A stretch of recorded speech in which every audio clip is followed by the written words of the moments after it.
Well, September hasn't brought additional gains for the precious metals yet, so is this just a case of the seasonal blues or something more? Joining me here on the sidelines of the Beaver Creek Precious Metals Summit is David Erfle of juniorminerjunkie.com.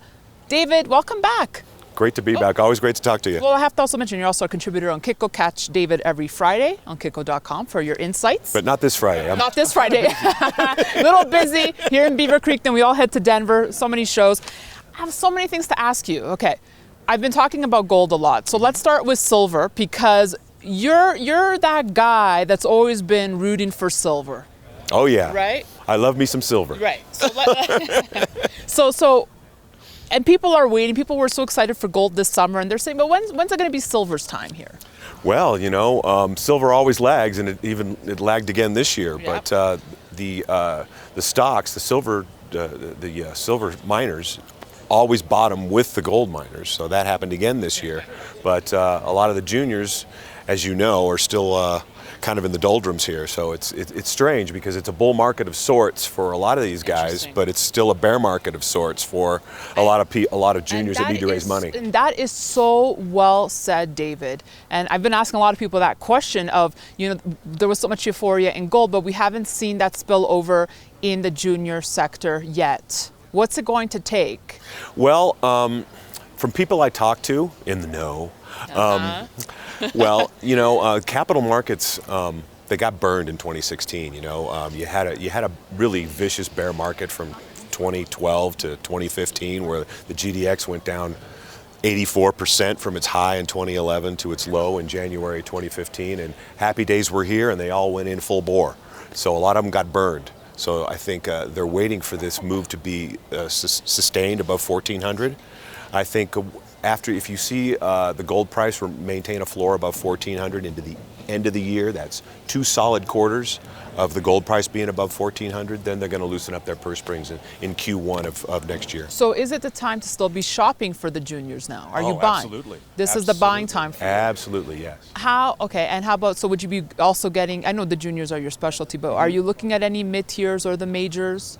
Yes, in my portfolio for me and my subscribers, I like to have a solid base of growth-oriented producers with a lot of growth in them that are still a low market cap and are kind of being ignored by the market still. There's been so much buzz here about the success of Great Bear, as you know, David. A lot of people did not see that coming. How do you catch those winners? Yeah, well, you just, you know, you just got to pound the pavement and try to find them before they take off. You know, you got to look at the management teams, look at the jurisdictions, look at the management teams' access to capital. Do they have the access to capital? Do they have the tight share structure? And Great Bear ticks all those boxes. Is that 1 in a million though? Like, how often does this happen? You know, that you get this? Well, you know, I was fortunate enough to have one a couple of years ago in Novo. Yeah. You know, it does happen to us every once in a while. And then how do you know if it's too late? Because some people are saying, well, how do you know if it's too late to get in, or if that stock still has legs? What should you be looking at? Well, you see, I'm a person that doesn't like to chase anything. I'm a person that likes to do a lot of due diligence to try to find the ship that is still at the port and hasn't sailed, so I don't have to swim after it. So even if people are saying, and whatever company it may be, oh, but that might become a $40 stock. Whatever, you're not gonna just. No, because you know, I have to answer to a lot of subscribers as well as myself, and chasing after something that's already made a move like that, I consider as just being lazy. You know. I like that sound by David. So give us some names. Who do you like right now?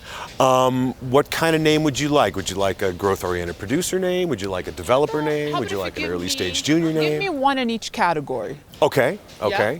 A growth-oriented producer name I really like is Teranga Gold. Okay. All right. I've been hearing that name. A developer I really like is Marathon Gold. I'm sure you've heard me say that name quite often over the past few years. All right. And an early stage explorer that I like is Radisson Gold. Oh, Radisson. Yeah, they're on the Cadillac break. Well, McEwen just took a major position in Radisson. Yes, he did, and that was a very attractive finance they did. It was hard dollars and flow through, and there was only a half warrant attached to the hard dollars. And for a micro cap, that's very attractive. All right. So overall, you feeling great. You're I am. Yeah. I am. We're having a correction, a very healthy and necessary correction here in the gold price. And that's interesting. I think I brought this up with Adrian. Don't you think that there's so much expectation placed on gold? I think more than any other asset. Maybe Bitcoin gets that too a bit, but that any dip, people just they expect the rally to continue every day. Right? They want higher high. It's like, how much can this metal give you?